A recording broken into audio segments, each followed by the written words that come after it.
Hello and welcome back to the Labyrinth of Grisaia.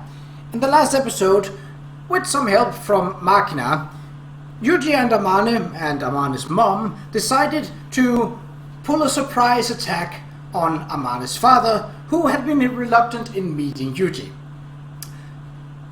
Let's continue. So I think I skipped one last time. Yeah. 4 days after our conversation with Machina, we finally put the plan into action, with an assist from our reliable informant. Instead of a submarine, we're barreling toward Amane's old home in the school's sandbar. Naturally, Amane is behind the wheel. It might be a little much to say I'm ready to risk my life for this, but no matter what happens, I'm absolutely determined to get an answer out of Amane's father today. Miyama Academy student number 006, Kasami Yuji, reporting for duty. Well, hello there. So nice of you to come all the way out here in this heat. Take off those shoes and come on in. Okay, Mom. Where's Dad? Your darling father's in the living room, watching the television. He doesn't suspect a thing. Alright, now's your chance, Yuji. We're storming in. What is this, a raid? Are we going to toss a flashbang in there, then follow up with a tear-back gas barrage? Well, whatever. Let's start with the formalities. Pleased to meet you? Wouldn't that be a pleasure to meet you? Either way. A pleasure to meet you. My name is Kasami Yuji. I'm currently in a romantic relationship with your daughter. Shit, you all set me up. The hell do you get off sneaking up on me, punk? I apologize. It seemed like you wouldn't even meet me otherwise. I understand that I'm being rude, but I very much wanted to speak with you. Pathetic. Get out of here, kid. Ain't got nothing to say to you. Hey, go Tony, bring me the salt. I don't have to go making such a fuss, dear. At least hear the boy out, why don't you? Look, kid, what the hell is your problem? Don't screw with me. If you got something to say, then spit it out. I'd like your permission to marry Amane. What the hell? Getting right to the damn point, huh? How about taking things one step at a time, you snot-nosed brat? It doesn't seem like you're interested in hearing a more detailed explanation, so I decided to begin with the most important part. You got some nerve, kid. Do you really think I'm gonna say you got it when you march into my house and demand I give you my only daughter? Oh, geez, yelling at Yuji isn't going to scare him off, okay? Honestly, Dad, you can be so childish sometimes. Shut up! You stay out of this! Go on, Yuji-han. Don't back down now. Well then, this is very important, so I'm going to repeat it. I'd like your permission to marry Amane. You still going on about that? You got balls, I'll give you that much. Try saying that one more time, punk! I'd like your permission to marry Amane. I see. So I wasn't just mishearing you. You want my daughter for your wife, huh? Well, alright then. Come at me, you bastard! He looks fairly ripped. You're a bit impulsive, old man. Fine, have it your way. It's probably easier to let our fists do the talking. Hey, are you serious, Dad? Shut up! I don't want to hear it, Amane. I'm not giving my daughter to anyone who can't take me in a scrap. Listen up, kid. Protecting a family is one hell of a tough job, and it all comes down to guts in the end. Guess there's only one way to shut up pig-headed fools like you. How about I beat you at your own game? Yeah, stupid brat! I'll beat you black and blue! Without much warning, Amane's father charges at me like an enraged water buffalo. Here we go, shithead! Ooh. Guarding myself against the old man's attacks, I throw out a few quick jabs. He doesn't even flinch. Huh. I'm happy that I don't have to make the sound effects for them fighting. The game's got that covered for me. And cool music to boot. Ah, you little shit! Even as I barrage him with a series of low kicks, he stubbornly charges forward. But that's exactly what I was expecting. Ah, nice try. After lowering his guard with the low kicks, I suddenly swing my elbow in a horizontal arc, aiming for the old man's face, but he leaned backward and evades it cleanly. Still, it's not over yet. I've gotta follow up. After recovering from his momentary retreat, Amane's father begins to charge forward towards me again. Having anticipated his movements, I launch a roundhouse kick into his abdomen. My heel hits the old man right in the gut, doubling him over. As he reflexively covers his stomach, I reach out, grab his neck, and kick my knee up into his vulnerable face. Ow! Yeah.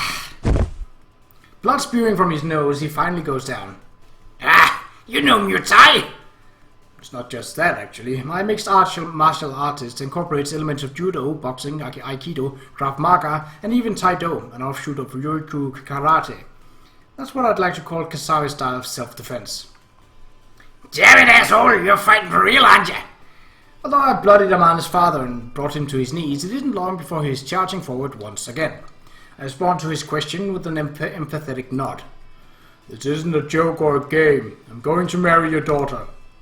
Curling my big toe to gain purchase against the floor, I assume a stance similar to the Hasso using Kendo and brace myself for the coming attack. But instead of taking another swing at me, the old man grabs an empty beer bottle from a case in the corner of the room and hurls it at me with all his might. Ah, time for some missiles, shithead! What are you, a kid? Shut up! There ain't no rules in a real fight, dumbass! Take that! Damn it! The old man isn't holding back in the slightest. He clearly doesn't want anyone taking his daughter anytime soon. I manage to deflect all the beer bottles he throws at me with the side of my hands, but at the very last one there is still some leftover liquid sloshing around inside. Ugh. Suddenly showered in lukewarm alcohol like some victorious athlete, I flinch in surprise. The old man rushes towards me, roaring out a battle cry. Ah, you little shit! Following his movements with my stinging eyes, I try to raise my guard, but the man actually leaps into the air and hits me with a dropkick. Both of his sandaled feet smash into my chest, forcing the air out of my lungs. All of a sudden it's a struggle just to breathe. Are you serious? A dropkick? Can't remember the last time someone used a move like that on me. Maybe back in grade school during one of our pro wrestling matches. Ha! Ha! And you like that, shithead? Ha! Ha! Ugh. Damn, did I underestimate the man because he's an amateur? That said, I can't use any extreme methods on a civilian. Gouging the man's eyes isn't exactly an option, especially since he's Amane's father. I've mostly been responding in kind to his attacks using judo techniques, but maybe fighting fair isn't going to cut it. The old man's desperate. What's the matter, punk? Bring it on! Should I let him land an attack, then get him with a grappling technique? I don't know. A dislocated joint or two might be enough to make this stubborn old man throw in the towel. Maybe the surest plan is to get myself behind him, then force him down by compressing his airway. Go, Yuji! You got this! What the? Amane, you traitor! You siding with this brat! Your dad is fighting to protect you, damn it! What? But I want to marry Yuji, you know? I'll smash your team to pieces here and now! Yuji-han, hang in there, dear. What? You too? Really, Miss Kosuri? You're my wife! You remember that, right? What? But the boy's so handsome, and I'd love to have him as a son. Ah, Kasami, you son of a bitch! Look what you've done to my family! I'll kill you! What's with this? I'm not even trying to provoke the man right now, but it seems like he's even more furious than before. However, I won't resort to any cheap tricks. Go on, old man, hit me with your best shot. Well said, shithead. I'll make mincemeat out of you and then mash you into paste! First rule of being a man. Some things matter more to you than your life.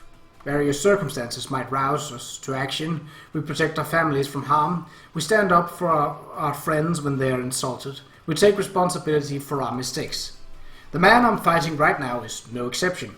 He's got things that matter very deeply to him. There's only one reason he's struggling like this, even at the cost of his own dignity. He cares for his family more than his life, and he's utterly desperate to protect them from the interloper who's come to steal his only daughter away. But no matter how profoundly this man cares about Amane, I'm not about to back down either. I wouldn't have asked for his daughter if I wasn't determined to spend my life with her. And if I can't convey those feelings to him through words, I'll just have to use my fist instead. Eat this, you stubborn old man. I'll show you my feelings for Amane. You got some nerve, kiddo! Well, that was short. Sometime later, as the sun crawls down toward the horizon, the two of us are still bashing at each other like a clumsy pair of heavyweights stopped dead in the center of the ring. At this point, our sheer willpower is the only thing keeping us going. I wonder how many hours have passed exactly. At some point, Amane and her mother got tired of watching the match and headed back into the house. His face swollen beyond recognition, the old man swings his fist at me with all the speed of an anemic sloth. I can clearly see his knees trembling. His countless punches have taken their toll on me as well, but I'm younger than he is, and I train myself daily. I've still got some energy to spare. Shit. Can't keep going. The old man's taken one too many shots to the head. His jaw is trembling. He manages to force a few words from his mouth, then falls backward like a freshly cut tree. Looks like I win this one. Shut up! I ain't done yet, punk. The fight ain't over till you give up. I'm still in this thing. You don't have the strength to stand back up. Just admit defeat. Why don't you? Shut it, punk. I'm not admitting anything. There's no chance in hell. I'm giving you my only daughter. I won't demand your consent to a marriage, but at the very least, I want you to acknowledge my determination. Stop trying to show off, you little shit. A fight isn't over until you've given up. That's true enough, I suppose. But from the moment his daughter and his wife lined up against him, I think this man had already resigned himself to defeat. Well, I always knew this day would come eventually, I guess. Tell me something, Yuji. What is it? Why'd you fall for my daughter? It's not easy to summarize, but I guess I liked how big she was. The hell? The fact she's tall means she's healthy, and that means she probably won't die before me. Amane always cleans the plate too. She's a fine woman. You know, back when Amane was in 5th grade, she brought some of her friends home from school. And then when I laid eyes on those kids, my jaw just about hit the floor. They were supposedly Amane's classmates, but they all looked like a bunch of toddlers next to her. Must have been a size 2 smaller at least. And then it finally hit me. Those kids weren't actually tiny. The girl was just huge. Maybe I've been feeding her a little too much good food ever since she was Rockrat. Should have been more careful about that. Started worrying myself sick thinking about the names they'd probably be calling her at school. But it seems like there's at least one more who want to marry my giant of a daughter. Guess I ought to be happy about that. I promise I'll take you good care of her. Ah, shut your trap. I didn't say a word about giving her to you, did I? Don't go ahead of yourself, moron. Listen carefully, Yuji. Starting a family ain't something you can take lightly. I know I'm talking like I know it all, but that really didn't sink in for me until the day Amane was born. When I heard the news, I got permission from the boss and barreled right over to the hospital. So I was looking down at her wrinkled little monkey face into the incubator, right? And I saw her moving around. She was balling up her little hands and making these tiny fists with a hole in the middle. And then I reached down with one of those itsy-bitsy hands grabbed a hold of my finger. Yeah, I know, it's just a reflex. Any newborn baby would have done the exact same thing, right? But the moment that hand squeezed mine, it was like, for the first time in my life, I had something worth dying for. Might sound ridiculous, but it felt like I've lived my whole damn life so I could be there to protect her. So if a punk kid like you ever wants to take her from me, you damn well better have one hell of a good reason why I should agree. I don't know what it is like to become a father, so I can't say I completely understand what you're trying to tell me. That said, if you let me marry your daughter, I'll make damn sure you never regret it. No matter the cost? No matter the cost. You know, you write Ama in the Ama, just like my name, Takashi. I wanted everyone to sing her praises all the way to heaven, so I used the kanji for heaven and sound. They do say kids grow into the names, but she shut up so fast I was afraid she'd seriously end up with her head in the clouds. Anyway, Amane means the damn old world to me. I'd do anything for that girl. So tell me, what exactly are you gonna do for her? Sorry to disappoint you, but I can't exactly hand her the world on a silver platter. That said, I'm going to try very hard to make her glad she was born. That's about all I can do for her, and I don't think it's going to be easy. I see. But look, kid, I'm gonna be blunt. How much you earning? What are you going to do about the wedding? Amanda told me that if I've got that much cash lying around, I should just buy her an Impreza instead. Yeah, that sounds like something she'd say. Don't actually do it, though. There ain't no point getting yourself a new ride unless you spend your own hard-earned money. And what if she dies in an accident driving some car you brought her, huh? That ain't gonna feel good, too. You gotta be responsible for your own decisions from the very start. I think Amane understands that. I did talk about buying her a car at some point, but she stopped me right away. Seriously, though? A car instead of a wedding? And here I had to sell my ride just to get her into Takizono. I guess that's the generation gap for you. It was a red Kinmiri, right? Amane was bragging about it to me the other day. That kid always loved cars for some reason. Used to worry myself wondering what kind of woman she grew up to be. So I go and sell the car I loved almost as much as my life, toss her into the famous Takizono Academy, and one day she comes back home completely traumatized. Amane knew we'd paid out the nose to send her to that place, so she toughed it out until graduation like the stubborn git she is. But by then, the poor girl was a total wreck. She told me she'd had enough of school, talked about helping her out around here at the restaurant after she finished at Takizono. I was alright with that, but Katona told her to go and finish her education instead. So then we shifted her off to some school in Kyoto, near Mama's family. She did make her a new friend, and she did make her new friends there, but after a while the past caught up to her again. Amane started saying she was just dragging her friends down with her and ended up dropping out after a single year. She spent another 6 months after that just helping out around the shop, not doing much in particular, but at some point the girl got herself a motorcycle license. And for some stupid reason the idiot got it in her head to go off on some journey of self-discovery or something. Started loading all her luggage up into some beat-up old bike she picked up God knows where, then vanished into the night.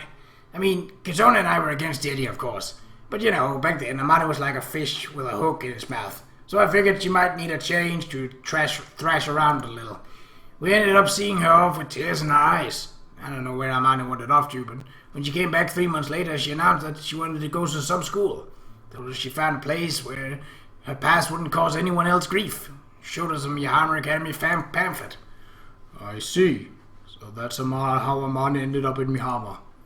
After all that talk about quitting school for good, she kept waking up in the night thinking she was going to be late for homeroom. She told me there was only one way she'd ever get over that, what happened in that school, and that was going back to a different one. I couldn't really say no to that. Right. No matter how much you want to get away from the fighting for good, if your life suddenly takes a turn for the peaceful, you'll find yourself yearning for war. Maybe that's not the right way to put it, actually. It's more of an unsettling feeling, a sense that you've left something undone. You can't heal the wounds you've suffered on the battlefield by running away and pretending they never happened. So anyway, I paid another arm and leg to get her into Miyahama, and things finally seem to be looking up, but then I hear she's getting all hot and heavy with some loser. I've had about enough of this crap. It's not all bad, right? If she's got time to find herself a man, at least she's not spending all day dwelling on the past. Shut up, idiot. I don't need you telling me that. More importantly, can you even keep Amane fed, huh? Can't say my salary is that impressive, but the official number is a bit misleading. When you add the specialist bonus and basic subsidies to my base salary, at the very least we won't be going hungry. What if you end up having a kid, huh? Won't be a problem. No matter what it takes, I'll keep food on my family's table. You damn well better mean that. Of course I do. It's a promise, man to man. Well, alright then. I'll let you take Amane off my hands. You better take good care of her.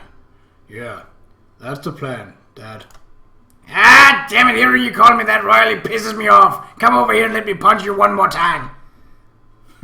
Sounds like fun. If you think you can hit me, go ahead and try.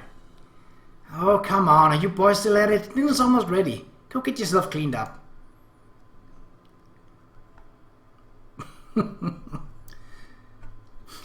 So anyway, through somewhat forceful means, I finally succeeded in securing the formal approval of Amane's parents.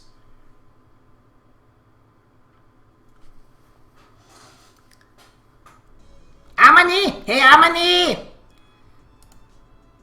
I'm talking to you, Amane. It's 8 o'clock, you know. Time for a bath. Lamane? Who the heck you calling Llama? Wow, you started me. Guess your ears are working after all. Sorry, I was just sort of spacing out there. Again? You've been doing that for all the time, all day for some reason. I wasn't expecting Dad to give us a blessing so easily yesterday, you know. So it's like, huh? What? Seriously? It doesn't seem real yet, I guess. Didn't Oni-chan kind of beat the crap out of your dad, though? Is he even okay? Well, I talked with Mom on the phone and it sounded like he hurt his back. Guess he tried a little too hard yesterday. The doctor said he should be back to normal in 3 days or so, but now that I think about it, the man's already 42 years old. He's lucky he got off that easy going toe-to-toe with a young man in his prime, right? Well, I'm sure Oni-chan took it easy on his future father-in-law. So anyway, when are you two getting married? I think that might be a little further down the line. Yuji was saying he wants to pass that promotion exam and get himself a raise first. What the heck? Why? Well, we did get my parents' permission, but Yuji is still a student here for the moment. And Dad pointed out that our financial situation might not be that stable. I think Yuji took that to heart. Well, I guess his base pay is pretty low, but with the danger pay coming in like every couple of weeks, we're talking about 350,000 yen a month to take home, right? Also, that man don't have a clue how to spend money, so I bet he's got a whole pile sitting in his bank account now, like 7 million or so. Why do you know all this? Well, I'm thinking about all sorts of stuff these days, you know? Gotta start planning for my future and all that.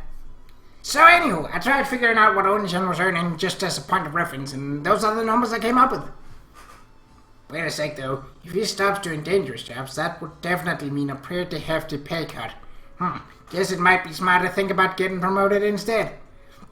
He'd probably earn his red carpet office a little late, maybe 35 or so, get himself a personal driver to take him around in a Type 73 light truck, and while he spends his 2-year term pushing paper and polishing that sweet-smelling leather chair with his ass, he can use his free time studying for the command staff course.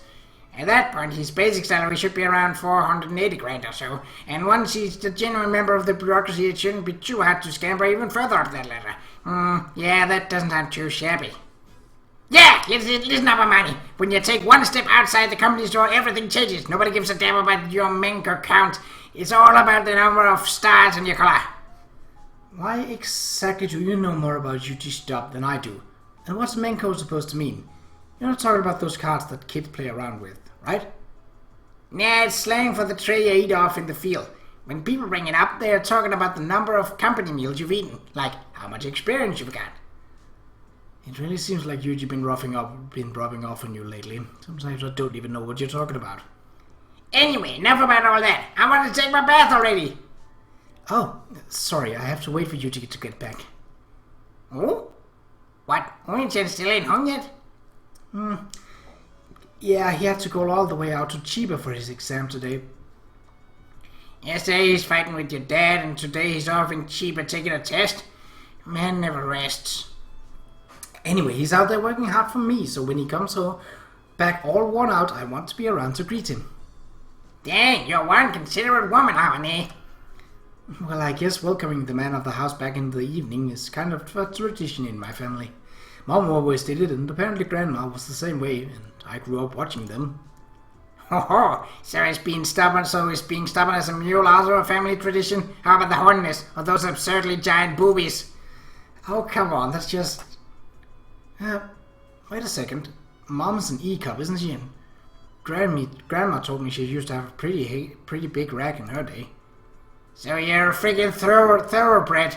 Dang, whole clan of titty monsters. Anyway, I'm going to wait for Yuji, so go ahead and get in the bath. Okay. Guess I'll take Yumi-chan with me and suck on her boobies for a while. Wait a second. Why would you do that? Even if you wanted to, it's not like Sakaki-san would ever let you. But Yumi-chan knows what my mom's like, you know? I just act like a child yearning for affection, you know, whisper mommy in a frail little voice or whatever. That should get her maternal instincts going, and then mayhaps... No mayhaps, okay? Heck yeah! I can do this! Hooah! Don't hooah me. Why are you so fired up about getting your mouth on your classmates' breasts? Later, Amane! I'm gonna go suck those suckers! By which you mean them boobies! Was that supposed to be a pun? Oh geez, he didn't listen to a word I said. Run for the hills, Sakaki-san. Run for the hills. Kinda feels like Sakaki-san's taking a lot of the fallout now that I don't have as much time to spend on Makina. Well, it doesn't seem like she hates Makina nearly as much as she claims to. Maybe it's not that big a deal. Oh, poor Yumiko.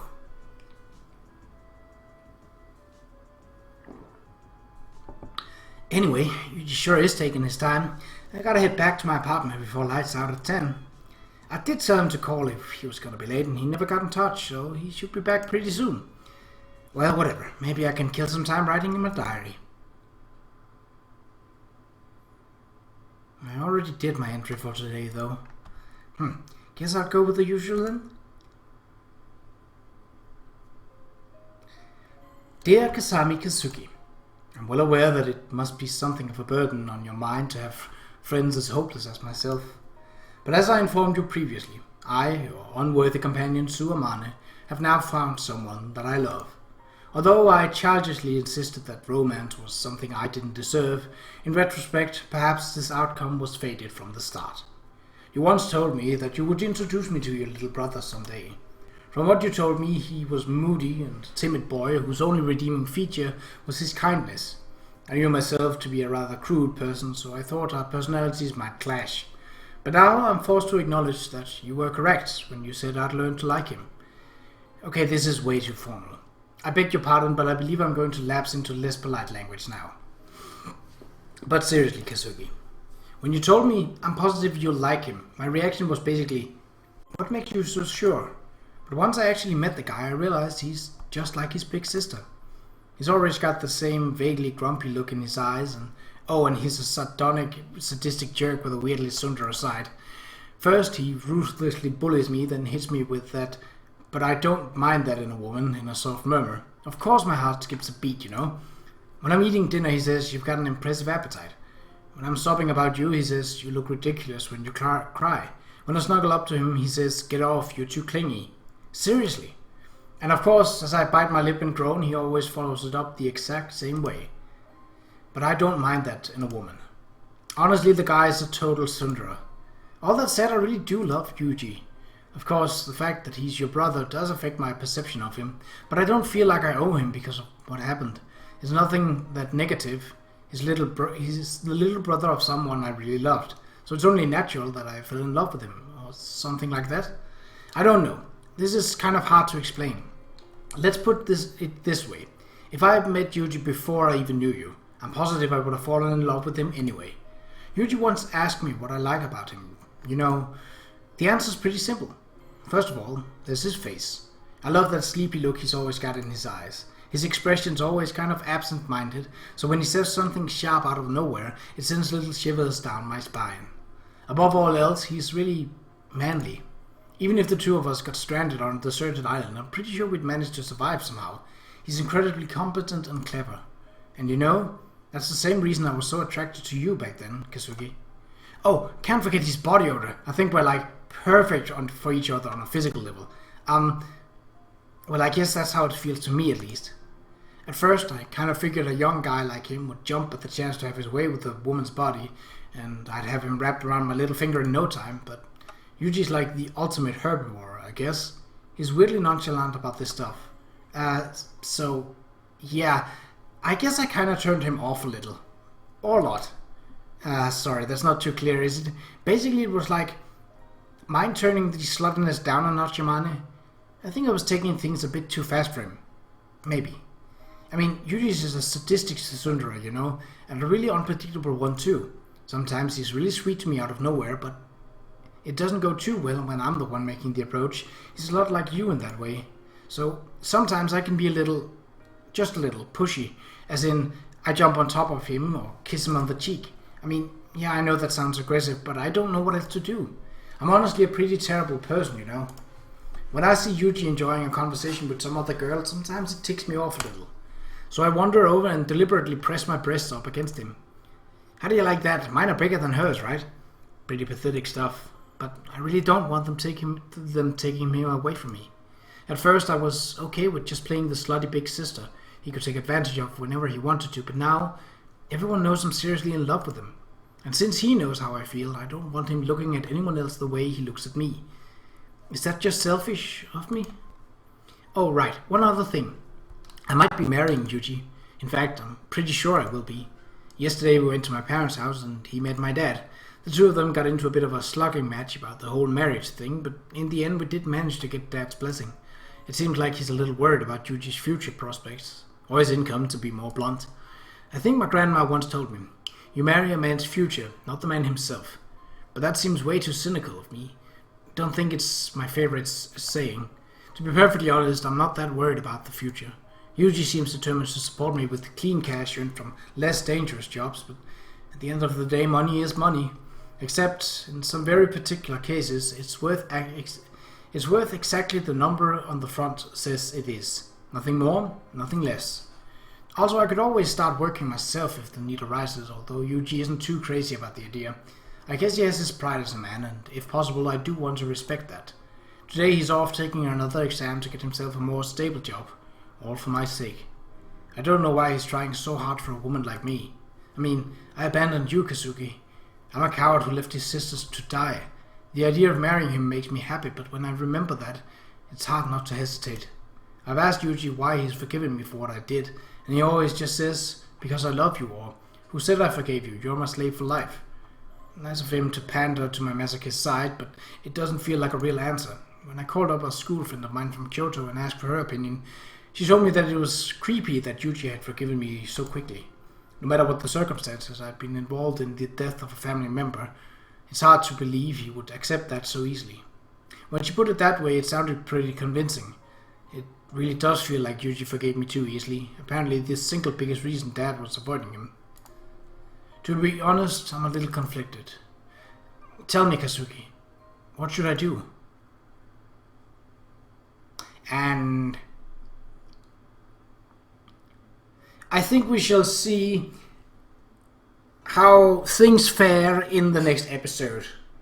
I think I cut this one a little longer, but I don't have a timer on the screen when it's full screen like this, and I prefer it full screen compared to recording in windowed mode.